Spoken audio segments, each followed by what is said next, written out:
Hello friends, આજે આપણે બનાવીશું વરસાદમાં મજા પડે તેવા ક્રન્ચી મરચાંના ભજીયા બનાવવા માટે મેં અહીંયા 250 ગ્રામ મરચાં લીધેલા છે, મીડિયમ તીખા હોય એવા. તે સમારીને મેં રેડી કરી લીધા છે. તેની ઉપર મેં મીઠું, લીંબુ અને ધાણા જીરું એડ કરેલા છે અને થોડી વાર માટે રાખી દીધા છે. ત્યાર પછી મેં 2 લોટ લીધેલા છે. અહીંયા ચણાનો લોટ છે અડધો વાટકો અને 2 ચમચી આપણે અહીંયા ચોખાનો લોટ લીધેલો છે અને તે મેં એક બાઉલમાં આ બધા મરચાં જે સમારી લીધા એ કાઢી લીધા છે.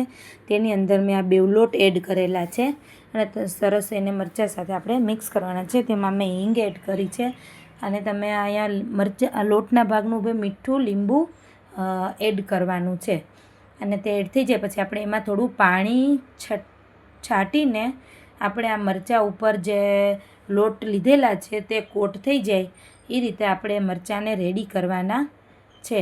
તમે જોઈ શકો છો કે આ રીતે મરચાંને આપણે ઉપર લોટ ચડે તેટલું જ આપણે પાણી એડ કરવાનું છે અને તમે જોઈ શકો છો કે આપણે આ સરસ લોટ ચડી ગયો છે આ મરચાં ઉપર. હવે મેં કઢાઈમાં તેલ ગરમ કરવા મૂકેલું છે અને તેમાં મેં મરચાંના ભજીયા જે આપણે રેડી કર્યા છે લોટ ચડાવીને તેને આપણે પાડવાના છે અને તે ભજીયા પાડીને આપણે એને મીડિયમ ગેસ ઉપર જ ફ્રાય કરવાના છે કે જેથી આપણા મરચાં એકદમ સરસ ક્રન્ચી થાય. તેના માટે આપણે એને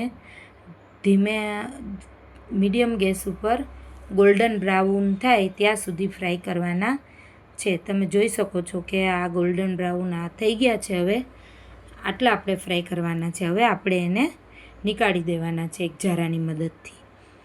હવે થોડી વાર માટે આપણે એને ટિશ્યુ પેપર જે છે એમાં એડ કરીશું કે થોડું ઘણું તેલ બી હોય તે એબ્ઝોર્બ કરી લઈને આપણા મરચાં. ત્યાર પછી હવે આ મરચાંના ક્રન્ચી ભજીયા આપણા બનીને રેડી થઈ ગયા છે. તમે જોઈ શકો છો કે આ રેસીપી સારી લાગે તો મારી ચેનલને જરૂરથી લાઈક અને સબસ્ક્રાઈબ કરજો. Thanks for watching.